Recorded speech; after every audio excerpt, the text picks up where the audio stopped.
বহু প্রতীক্ষিত বৃষ্টি আজ হয়েছে।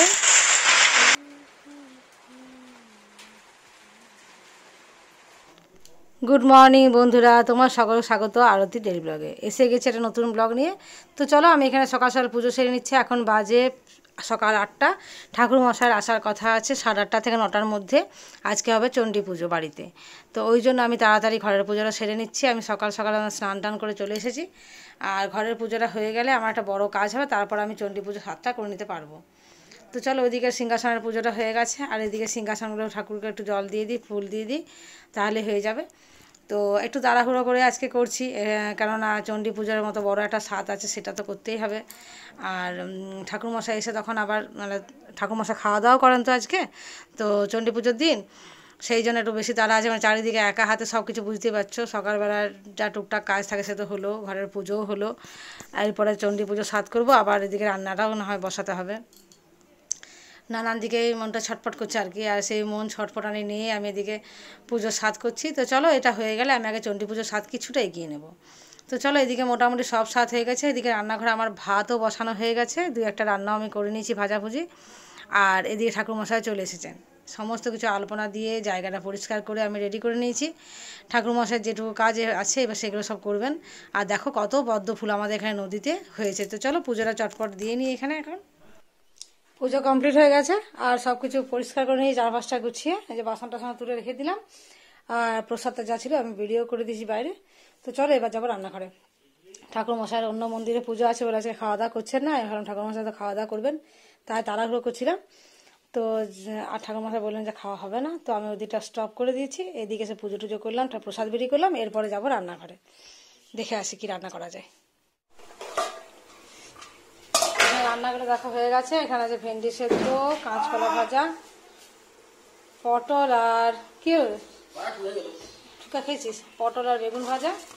আর এখানে আছে পুঁই কুমড়ো সবজি বড়ি দিয়ে, জিসু মার খাবি কিন্তু ভীষণ ডিস্টার্ব করে।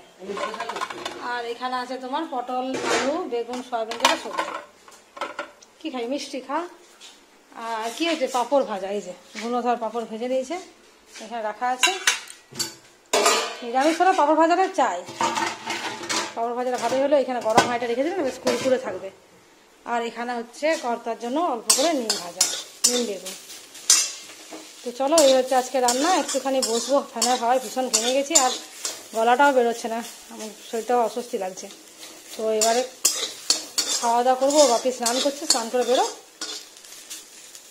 তারপরে খাওয়া দাওয়া করবো। চলো, এখন একটু রেস্ট নিই। চলে এলাম ছাদে গাছগুলো দেখতে, খুব মেঘ করেছে, তো মনে হচ্ছে যেন এক্ষুনি বৃষ্টি আসবে। তাই ভাবলাম যে একটুখানি দেখে আসি গাছগুলো কী পরিস্থিতি হয়ে আছে। এই গাছগুলো যে তোমার একটু যে ফাঙ্গাসের মতো হয়েছিল, সেইগুলো কিন্তু নিজে থেকেই চলে গেছে। তো যাই হোক, রোদে দিয়েছিলাম বলেই হয়তো বা, যাই হোক বুঝতে পারছি না। তো এখানে লঙ্কা চারা, পুঁই চারা অনেক বড় বড় হয়ে গেছে। লঙ্কা চারাগুলো আমার দিয়ে পাঠাবার কথা, আমাদের যে ঝিলিমিলিতে বাগান আছে সে বাগানে লাগাবে, তো সেটা আমার সময় হয়ে উঠছে না। দেখো কুড়িগুলো ছোটো ছোটোর মধ্যে ঝরে পড়ছিল, একটা মাত্র জবার কুড়ি বেশ বড় সড়ো হয়েছে। এটা নীল জবাটা তো ফুটছে না কেন বুঝতে পারছি না এখনও। তো যাই হোক, চলো ওপর দিকের গাছগুলো দেখে আসি। তো এই গাছের গোড়াটা একদম শুকনো হয়ে গেছে, তো ভাবছি জল দেখি যদি দেওয়ার মতো হয় তো দেবো, যদি বৃষ্টি না হয় তাহলে তো দিতেই হবে। তো একটুখানি আমি চটপট চারিদিকটা একটু পায়চারি করে দেখে নিচ্ছি গাছগুলোর কী পরিস্থিতি আছে। আর অনেক দিন বৃষ্টি হয়নি, যদি একটু হয় তো খুব ভালো হয়। তো বৃষ্টির অপেক্ষায় তো সকলেই আছি আমরা, বলো। বৃষ্টির আশা কবে থেকে নিয়ে সবাই বুকে আশা বেঁধে বসে আছে যে বৃষ্টি হবে বৃষ্টি হবে, দেখা যাক। আকাশে একদম পুরো অন্ধকার হয়ে এসছে, তো আজ মনে হচ্ছে বৃষ্টি হয়েই ছাড়বে। তো দেখা যাক কী অবস্থা। এখানে যে গাছগুলো ফাঙ্গাস লেগেছিলো সেই গাছগুলো কিন্তু পরিষ্কার হয়ে গেছে। প্রচুর রোদে ছিল, তো আমি একটু পরিষ্কার করে জল টল ঢেলে দিয়েছিলাম একদিন, সেই জন্য হতে পারে। আর একটুখানি ওষুধও স্প্রে করেছিলাম, তো ওষুধ স্প্রে করার পরেও বেশ কিছুদিন ছিল, সাথে সাথে হয়তো যাবে না বলেই যায়নি। তো এখন দেখছি ধীরে ধীরে চলে গেছে কিন্তু ফাঙ্গাসগুলো। আর সাদা জবা ফুটেছে দুটো, খেয়ালই করিনি। আর তাড়াহুড়োর মধ্যে সকালবেলা না ঠাকুরকে দেওয়া হতো, ছাদে আসতে একদমই সময় পায়নি। বহু প্রতীক্ষিত বৃষ্টি আজকে হচ্ছে, তো একদম শিলাবৃষ্টি হচ্ছে। জানি না তো কতটা আমি ক্যামেরায় ধরতে পারবো। শিলাবৃষ্টি যে খুব হচ্ছে তা না, কিন্তু মুষলধারা শিলাবৃষ্টি হয়নি, বৃষ্টিটাই ভালো হচ্ছে। শিলাবৃষ্টি আড়াছাড়াভাবে পড়ছে, একটা দুটো করে করে। আর এই শেডটার মধ্যে যখন পড়ছে না, বেশ ভালো আওয়াজ হচ্ছে নিচের থেকে, ভালো একটু ওপরে গিয়ে দেখে আসি। তো দেখো কি সুন্দর বৃষ্টিটা লাগছে, মনে হচ্ছে যেন ভিজতে পারলে ভালো হতো, কিন্তু একদমই অবেলা হয়ে এসেছে, প্রায় সন্ধে হয়ে এসেছে। ওই জন্য আর ভেজার কথা তো মাথায় রাখাই চলবে না। ওই ভাত বাড়িয়ে হাতটুকু যেটুকু ভেজানো যাচ্ছে। আর সেই সঙ্গে হচ্ছে শিলাবৃষ্টি, এখন তো এমনিই নামা চলবে না। তো এত ভালো লাগছে, মনে হচ্ছে যেন জীবনে প্রথম বৃষ্টি দেখছি, এরকম একটা ফিলিংস হচ্ছে।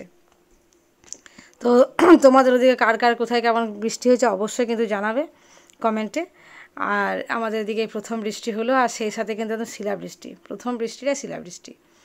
তো এত ভালো লাগছে। আর চারিদিকে একটা শ্যাওলার সোঁদা গন্ধ আসছে, মানে ছাদের থেকে ভাপা গন্ধ, মাটির একটা ভাপা গন্ধ, বেশ ভালো লাগছে গন্ধটা, বেশ সেই ছোটোবেলাকার পরিচিত গন্ধ। আগে কী হতো, ছোটোর সময় কিন্তু আমরা প্রচুর প্রচুর বৃষ্টিতে ভিজতাম। যদি দিনের বেলা বৃষ্টি হতো, আমরা কিন্তু তেল টেল মেখে মাথায় টাথায় নিয়ে, একদম গায়ে তেল মেখে, মাথায় তেল মেখে, ছোটো তো তখন, বেরিয়ে পড়তাম বৃষ্টিতে ভিজতে।